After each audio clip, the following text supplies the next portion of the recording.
Hey everybody, this is Captain Frugal reporting for duty, giving you my weekly comic book review. So sit back and enjoy. News about comic books, musical instruments, tackle news and video games with your host, Captain Frugal.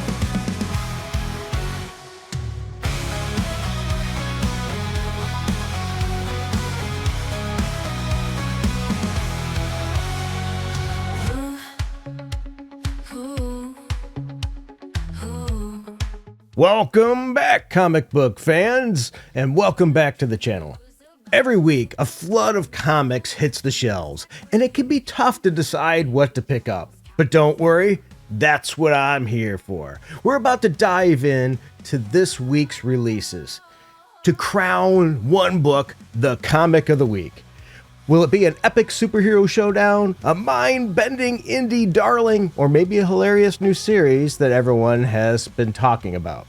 I've read a stack of them, and I've got some strong opinions. So stick around to the very end to see which comic earned the top spot and why you absolutely need to add it to your collection. Feel free to drop your own picks in the comments below. I'd love to see what you're reading. So, let's get into it. And don't forget to like and subscribe for more comic book reviews every week. Hey guys, welcome back to the virtual comic shop where we have some nice discussions. Let me preface this ahead of time. I did not have time to read all the comic books that I wanted to for this review, so it's going to be a little bit short. I do plan on reading more throughout the week, so maybe I'll share my thoughts. It might be on the social medias or something like that, just posting it there or on the YouTube chat or things like that. So just know this isn't all I read, but it is what I could do. It's been a busy week, and if you maybe you've had one too. The first book I want to talk about is Marvel Knights Punisher number 3. It has 106 ratings with a 3.8 score, mostly positive on League of Comics Geeks, and I gave the book a solid 7.5. Yep, got some more fun with Frank Castle. The writer's Jimmy Palmonte and artist is Dan Panzoia. The art, it leaves me a little mixed. Sometimes I like it, sometimes I don't like it, but I will say right off the bat, the standard cover is really cool. I like that standard cover. There's some open order covers and incentive covers that are okay, but this one's really, I think it's a cool cover, even though I will say I'm not a big fan of this whole drugged out zombie thing with the Punisher, but I don't think they carried it too far, as we find out in this issue. You see, Frank Castle's enemies have captured him. They're pumping him through these drugs and making him like a zombie that they can control, but some government agencies decide to break him free. They actually, not knowing that each other was there, help them team up. And so these agents break Frank out, but what will happen? I mean, think about all the trauma Frank has been through here when he gets broken out. I'm going to tell you, when the drug wears off, it's not good. It hits him really hard, and you see what Frank thinks about people because he realizes he killed innocents. He killed children, and he does not take that lightly. And not in any way, shape, or form. As I'm looking at other reviews here, they are pretty all over the place. So we'll start with a 3-star. I don't know what to think of this one. It's okay bloody story so far. Okay. Here's a 4-star one. Way better than issue 2. This comic actually made my heart stop for a second. It was just very frustrating having Frank be a backseater to his own story for a while. And I agree, but he was only really a backseater for like an issue, maybe an issue and a half. So by issue 3, at this point, he's getting out of it. This one says, more fun stuff with great art. Wish we got more Punisher stuff to get, though. And I get that because this really wasn't Frank being Frank. But I think we're going to see a big turn. Well, not I think. Next issue, if any indicator goes with how this one ended, the next issue is going to change that significantly.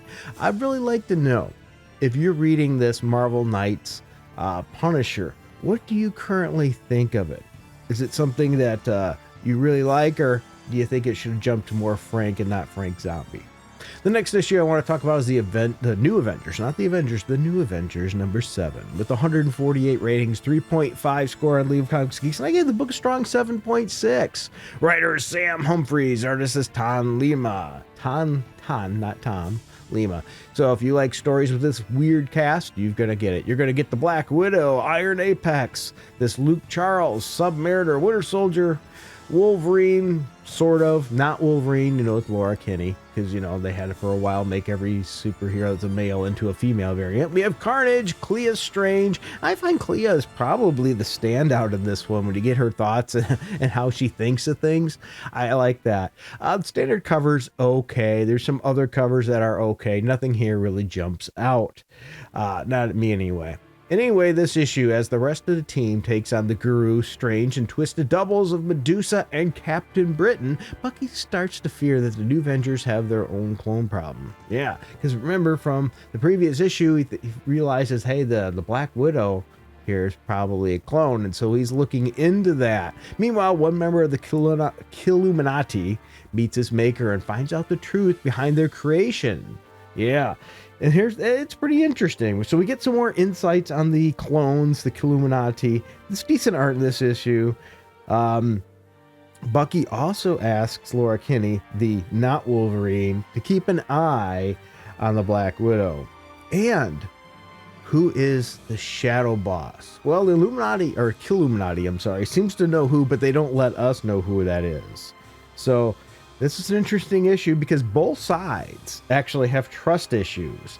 So a lot of mess here. And I'm looking at other people's views, and it seems to be a lot of the 3-4 star area, but here's a 2-star one. Stop messing with Bucky and Nat like that. Seriously.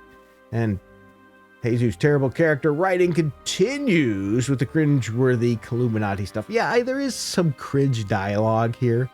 Sometimes I think they're trying to be cool. Let's look at another one here. This one is a 3.5 star. Very packed issue. Lots happened, and it's all pretty fun. The art remains great, and I continue to thoroughly enjoy the Killuminati and their various personality gimmicks. The twist at the end was clearly coming, but it's still intriguing. I'm definitely invested in this mystery with Natasha. So there we go. One interesting one there, and let's go with a 2.5. Okay issue. It's a bit too wordy. I saw the ending coming like a mile away though. The comic just exists to showcase how sexy Nat is. Hey, there is nothing wrong with that, people. There is a panel there showing how sexy Nat is, and I will say, well done. And the matter of fact, they can too. It says, I can live with that, lol. So I see the artist probably knew what we were looking for there. The actual story is shaping up to be a bit more interesting, but still, I need this arc to wrap up at issue number 10 at the latest. They either cancel the thing or do a soft reboot. Boy, is that true. The New Avengers can't seem to get a consistent run. They keep stopping.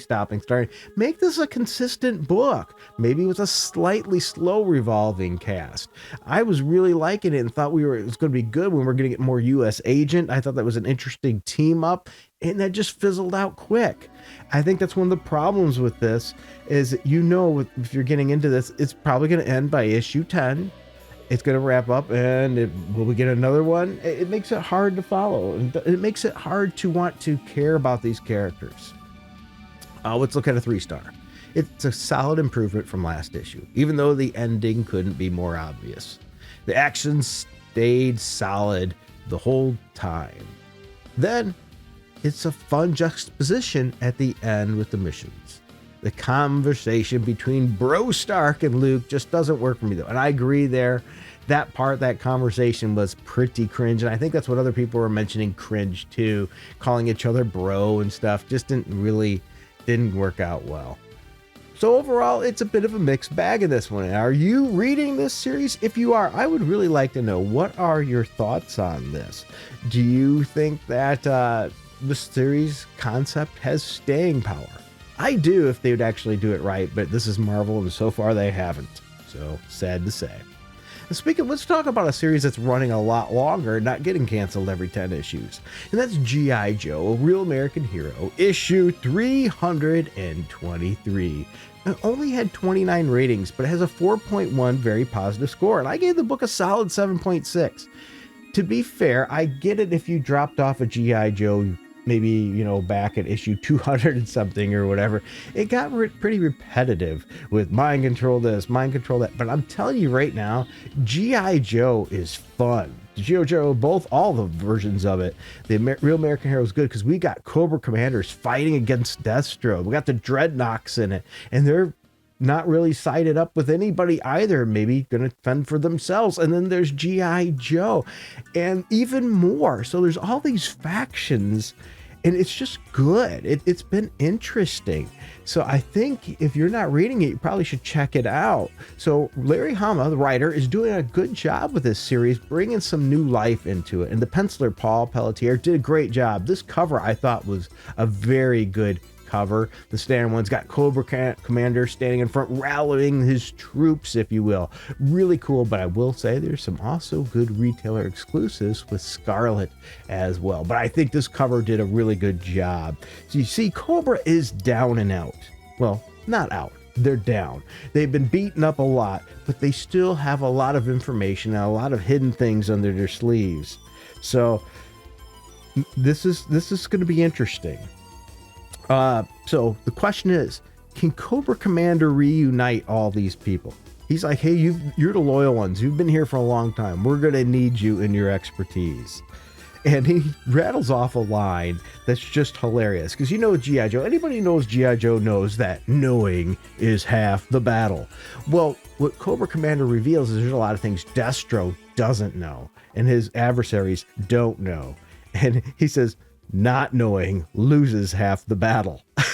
I mean, what a good guy spin twist on that to the evil side. There's solid art in this issue, and we get to see the other factions also planning and what they're going to do. So if you're a fan of Cobra Commander Zartan, Baroness Buzzer, Destro, Firefly, Ripper, Crystal Ball's even in this, Zanzibar, we have Tomax and Zaymont, we have Road Pig, Major Blood, Thrasher, Torch, Xandar, Zorana, and more. You might want to check this one out. There's only one other person here that actually wrote a review, and it's a 4-star. Said, I really enjoyed this issue. It should have been called Cobra and Friends. And I agree, because that's one thing I was going to mention. There is no G.I. Joe in this. There's no G.I. Joe team in this at all. It's all the enemies. And here's the thing, they said too, but that's what made it fun. Not a single G.I. Joe was to be found. And I loved seeing Blood, Crystal Ball, and the Nox get some page time. But you know what? It worked. I agree. Normally, I don't like it when the heroes aren't in the book. But for some reason, this one, it just worked. It's really setting things up and did a great job. And then the last book, the top book so far of the week that I've read. Yeah, because I like to, leave that top one there. And that was the Ultimate Spider-Man issue number 23. It had 1,056 ratings with a 4.2 score on League of Comics Geeks, and I gave it a solid 8. The writer is Jonathan Hickman, artist is David Messina. And, well, you think we're going to tell you what happens in this? Well, I'll give you a little bit of what happens in this. First of all, it has a good cover. I like seeing that cover with Peter versing the Kingpin. There's some open order cover and incentive covers, but you know what? The standard cover on this one, I think, does the job, right? We're seeing Peter throwing it down with the Kingpin. Doc Ock makes a big mistake and pisses off MJ and Peter, not letting them know that their son took off to, well, go take care of something that's going to hurt Fisk. So the Kingpin, we get verse Mr. Negative. Is it going to fight? Until, that is, Peter Parker comes in. And when Peter Parker comes in, they decide, we're going to team up and beat this guy up instead. Also, he lets Kingpin know that he knows who Spider-Man is. He knows who his kid is. He knows who's writing the articles and putting information against him.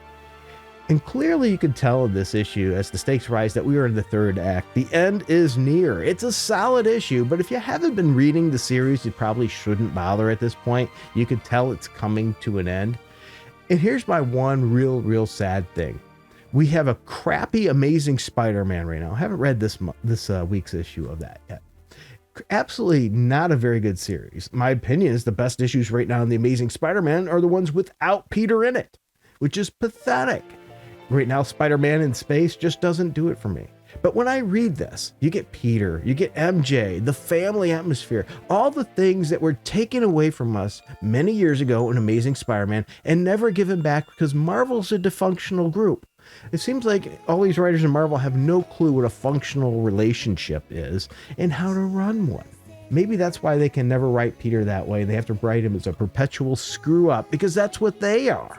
Perpetual screw-ups that can't keep a relationship. I'm really soapboxing here and probably piss some people off. But with that said, maybe I'm wrong, but maybe, that's I don't know why their view has to be Peter has to be that way. How would you want to see your Peter Parker? How do you want your Amazing Spider-Man story to be? I know you can't always have everything because that would make it boring. They have to tease and things. But I think the relationship is one that should be there. There's so much potential there to write stories about. But what's your thoughts? What did you read? Share some of your thoughts below. What issues? It doesn't matter. They don't have to be mainstream series. I've been reading some non-mainstream ones when I can get the time to shoehorn them in there. I'm currently, I always try to pick a run and read through. I read all the Captain Americas again. I'm reading Daredevil, so that's a whole lot right there. It's taken me a long time, especially when my life has just been turned upside down lately and busy. But that's not always a bad thing, because every challenge provides a new opportunity. So if you're going through a rough period of time, feel free to let me know. I'll pray for you. But remember, there's always opportunity coming from that. Might not seem like it now, right? It could be tough. I'm not going to say it won't be, but there's people there for you. All right, well, take care, everybody. Until next time, keep it free.